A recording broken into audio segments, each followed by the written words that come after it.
এই যে শোনো, নিউ ইয়ারে আমার একটা গিফট চাই তোমার থেকে। আর গিফট যেন দামি হয়, হ্যাঁ মানে খুব দামি, কয়েক লাখ টাকা। কয়েক লাখ টাকা? দুদিন পর নিউ ইয়ার পার্টির আগে নীল আদ্রিতার কাছে এসে একটা গিফট প্যাক দেয়। এটার দাম তো 3 কোটি টাকা।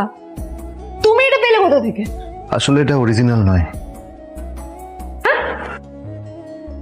কিন্তু আদ্রিতার নীলের কথা একটু সন্দেহ হয়, কারণ ফোনটা দেখে একেবারেই আসল বলেই মনে হচ্ছিল। পরের দিনই আদ্রিতা ওই কোম্পানির শোরুমে গেল। এই ফোনটা একটু দেখুন না প্লিজ। ওয়াও, আচ্ছা ম্যাম, আপনি কি মিস্টার রয় চৌধুরীর বন্ধু? কে মিস্টার রয় চৌধুরী? ও, আপনি কি ওই রয় চৌধুরী গ্রুপ অফ ইন্ডাস্ট্রিজ এর মালিকের কথা বলছেন? হ্যাঁ। না না, আমি ওনাকে চিনি না। আমি কেন, আমার মনে হয় কেউই ওনাকে চেনে না। বড় বড় মানুষেরাই ওনা দেখা পান না। আমিও কোনোদিন ওনাকে দেখিনি, কিন্তু সাডেনলি আপনি এই প্রশ্নটা করলেন কেন? অ্যাকচুয়ালি ম্যাম, আপনার হাতের এই ফোনটা আসলে এটা ফোনের স্পেশাল এডিশন। এই কাটিং, এই ডিজাইন, এই লোগো, এটা জাল করা ইজ নেক্সট টু ইম্পসিবল। আর গোটা ভারতে বিক্রি হওয়া এই ফোনের সেকেন্ড পিস এটা, যেটা মিস্টার রয় চৌধুরী কিনেছিলেন। সেজন্য জিজ্ঞেস করছি ম্যাম, আপনি এই ফোনটা কোথা থেকে পেলেন? তবে কি নীলই মিস্টার রয় চৌধুরী, নাকি নীল এই ফোনটা চুরি করেছে?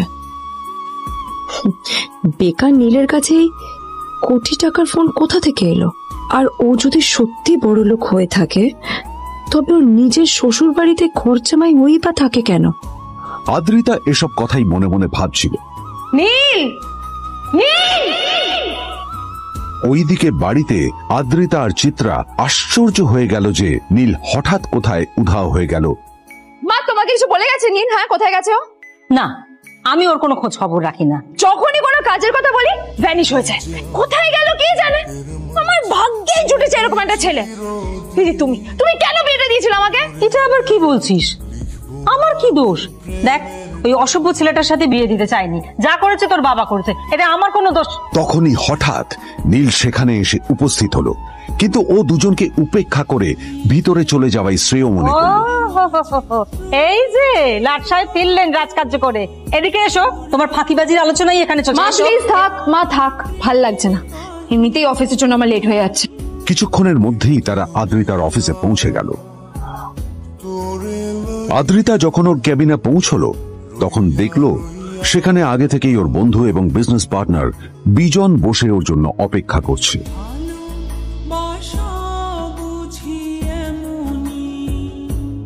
কোথায় ছিলে বলো তো? আমি 1 ঘন্টা ধরে তোমার জন্য এখানে ওয়েট করছি। এই লোকটার কি কোনো কাজকর্ম নেই? 1 ঘন্টা ধরে বসে আমার স্ত্রী আদ্রিতার জন্য অপেক্ষা করছে। সরি বিজন, আমি খুবই দুঃখিত যে বাড়ির কিছু লোকের জন্য না আমার সবসময় লেট হয়ে যায়। এটা আমার জন্য সত্যি। আসি তাহলে। আদ্রিতা, আমি আজ পর্যন্ত তোমাকে কোনো রকম উপদেশ দিইনি, কিন্তু আজ আমি তোমাকে বলতে বাধ্য হচ্ছি। এই যে এই লোকটা তোমাকে শুধুমাত্র ইমপ্রেস করার জন্য একটা নকল সস্তার হীরের গয়না দিয়ে গেছে। এরকম একটা লোকের সাথে তোমার মেশা উচিত না। ভবিষ্যতে কিন্তু তুমি বিপদে পড়বে। আদ্রিতা, আমি তোমাকে কথা দিচ্ছি, আমি তোমার জন্য আসল রেয়ার একটা হীরের গয়না এনে দেবো। এর চেয়েও দামি, এর চেয়ে অনেক অনেক বেশি দামি।